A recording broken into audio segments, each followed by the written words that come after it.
Hamas என்ன ஆனாங்க அப்படின்னு தெரியல. எதிர்த்தாக்குதல் நடத்துவதற்கு அவங்க கூட இல்லை. ஆனால் இஸ்ரேலிய IDF படை கையில் துப்பாக்கியை வச்சுக்கிட்டு காசாவுக்குள்ள நுழைஞ்சு தொடர்ச்சியாக ஆயுதமற்ற நிராயுதபாணியாக நிற்கக்கூடிய மக்கள் மீது துப்பாக்கி சூடுகள் நடத்தி வருகிறது அப்படிங்கிற அதிர்ச்சிகரமான ரிப்போர்ட் ஒன்று வெளியாயிருக்கு. இஸ்ரேல மினிஸ்டர் ஸ்மார்ட்ரிச் சொல்லி இருக்கக்கூடிய தகவலும் இப்போ வைரலாக பரவிட்டு இருக்கு. மீதி இருக்கக்கூடிய காசா மக்களை டெஸ்ட்ராய் பண்ணுங்க, முழுவதுமாக காசா முழுவதும் அழித்து காட்டுங்கள். வரக்கூடிய 2 வாரங்களுக்குள்ள எவ்வளவு தூரம் காசா மக்களை கொன்று குவிக்க முடியுமோ அவ்வளவு தூரம் முன்னேறி செல்லுங்கள்னு IDFக்கு இப்போ உத்தரவு பிறப்பிச்சிருக்காங்க. தெற்கு லெபனான் பக்கம் ஹிஸ்புல்லாவினுடைய ஆயுத கிடங்கு மீது அட்டாக் நடத்தியிருக்காங்க இஸ்ரேல். சிரியா மீது ஒரு ஒப்பந்தம் போட்டு கோலன் குன்றுகளை முழுவதுமாக தன்வசப்படுத்துவதற்கான அனைத்து முயற்சிகளும் அமெரிக்காவினுடைய துணையோடு செஞ்சிருக்காங்க. கிரேட் இஸ்ரேல் அமைவதற்கான புதியதொரு பிளாட்ஃபார்மை இஸ்ரேல் பிளான் பண்ணி அதை எக்ஸிக்யூட் பண்ணிக்கிட்டு இருக்காங்க. என்ன நடந்துகிட்டு இருக்கு டீட்டெயிலாக பேசலாம் வாங்க. இது Prasad signature.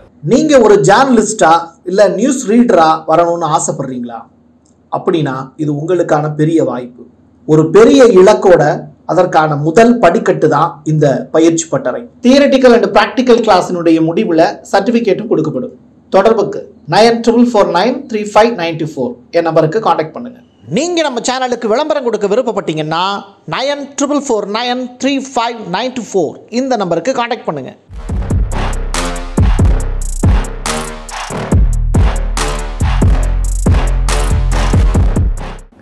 Abu Iskander area, இது வந்து வெஸ்ட் ஜெபாலியா அப்படிம்பாங்க.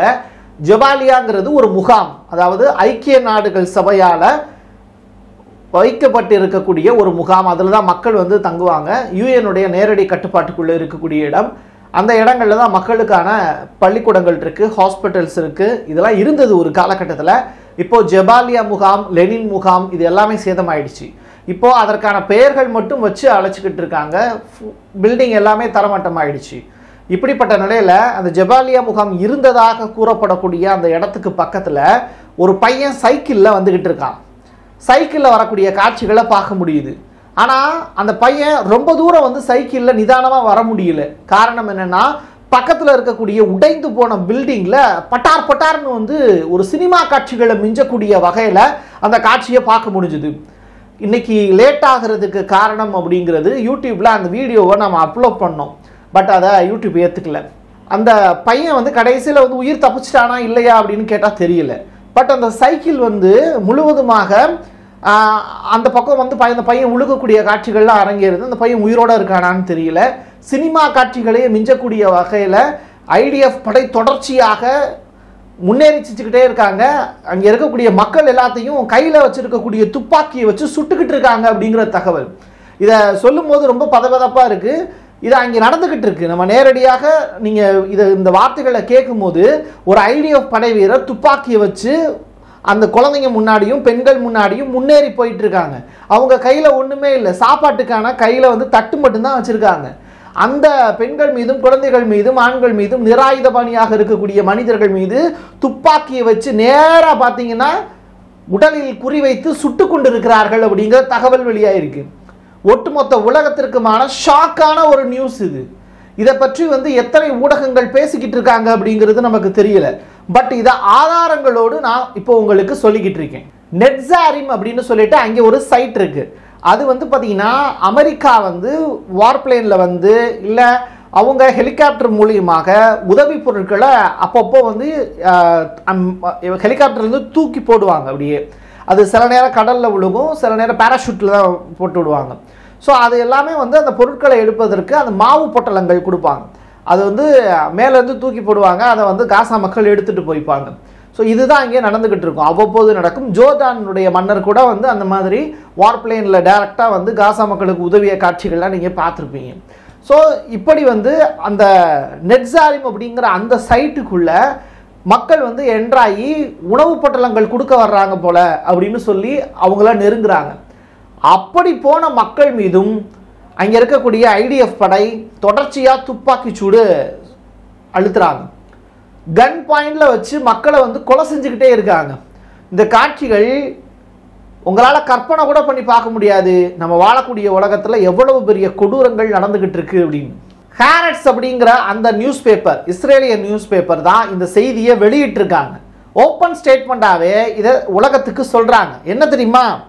ஆப்ரேஷன் சால்டட் ஃபிஷ் அப்படிங்கிறது தான் இஸ்ரேலுடைய இந்த நெக்ஸ்ட் 2 வீக்ஸ்க்கான ஒரு பெரிய பிளான் அப்படிங்கிறாங்க. அடுத்த 2 வாரத்துக்கான ஆப்ரேஷன் அப்படிங்கிறது இஸ்ரேலுக்கு கொடுக்கப்பட்டிருப்பது, ஐடிஎஃப் படைக்கு கொடுக்கப்பட்டிருப்பது ஆப்ரேஷன் சால்டட் ஃபிஷ் அப்படிங்கிறது. சரி, இதில் என்ன செய்வாங்க அப்படின்னு சொல்லி கேட்டால், வி ஷூட் தே ரன், நாங்கள் சுடுறோம் அவங்க ஓடுறாங்க, வி ஷூட் அகைன், நான் மறுபடியும் சுட்டுக்கிட்டே இருப்போம் அப்படிங்கிறது தான். ஸோ மே மாதத்தில் இருந்து ஜூன் மாதம் வரைக்கும் இதுவரைக்கும் அக்கௌண்ட்டில் வந்த ஒரு விஷயம் மட்டுமே 4000 பேர் இறந்து போயிருக்காங்க அப்படிங்கிற தகவல். இஸ்ரேல் இப்போது ஹமாஸ் எந்த விதமான தாக்குதலுமே நடத்தாமல் இருக்கக்கூடிய காலகட்டத்தில் கூட தொடர்ச்சியாக பொதுமக்கள் மீது நேரடி துப்பாக்கிச் சூடை நடத்தி கொண்டிருப்பதாக இந்த ஹாரட்ஸ் அப்படிங்கிற நியூஸ் பேப்பர் ஆதாரங்களோடு அம்பலப்படுத்தியிருக்கு.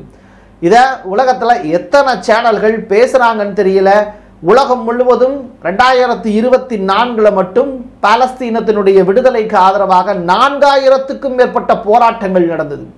இப்போது மனித உரிமை மீறப்பட்டு கொண்டிருக்கிறது.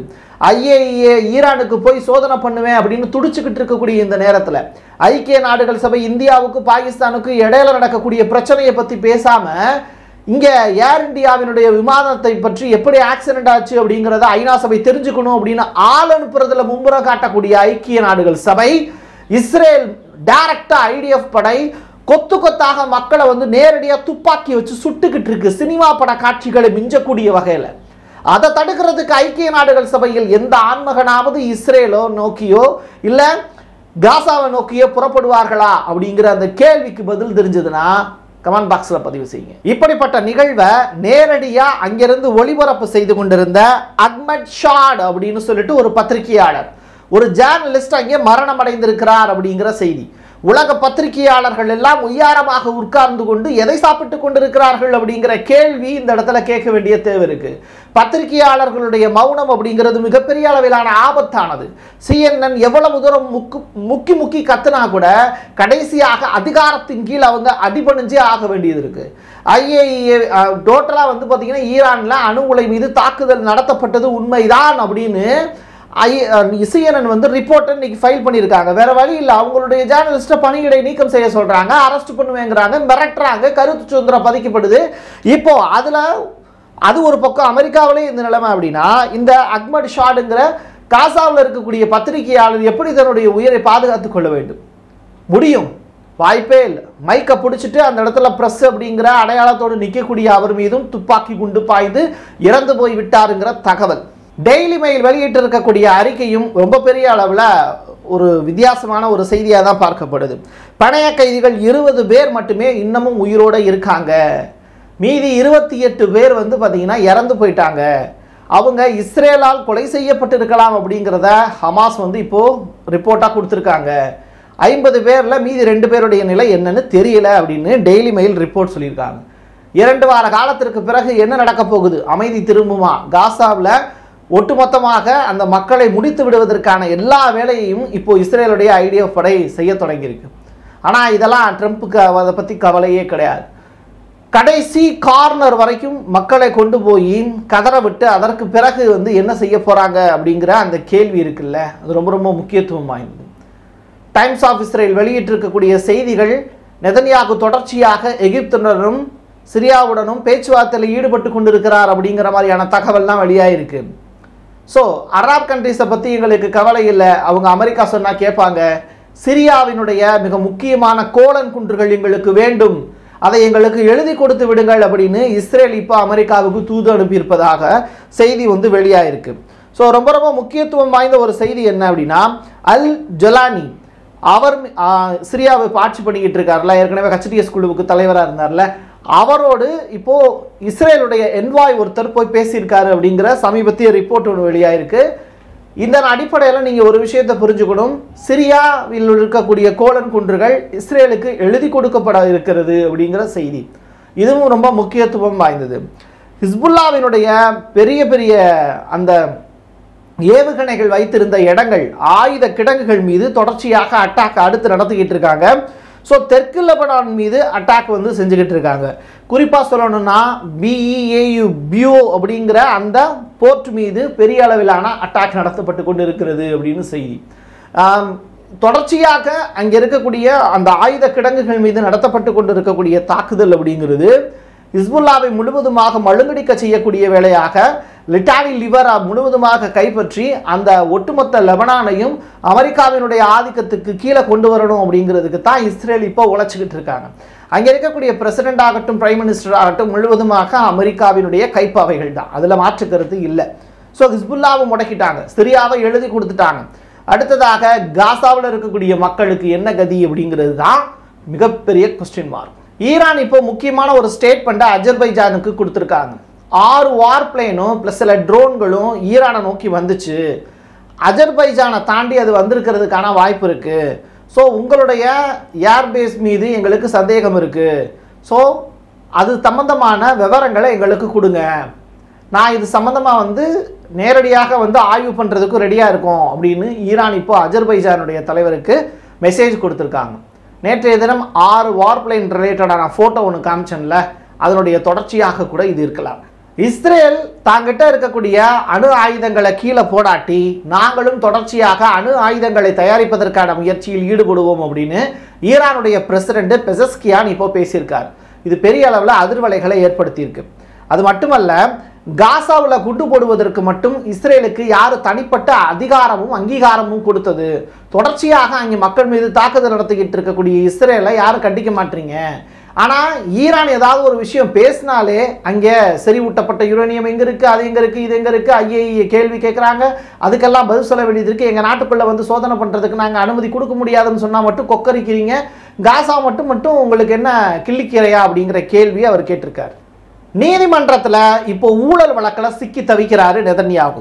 அவர் மீதான சாட்சியங்களை விசாரிக்க கூடாது அப்படின்னு இப்போ கோர்ட்டுக்கு உத்தரவிடணும் அப்படின்னு அமெரிக்கா கிட்ட போய் பேசியிருக்காரு.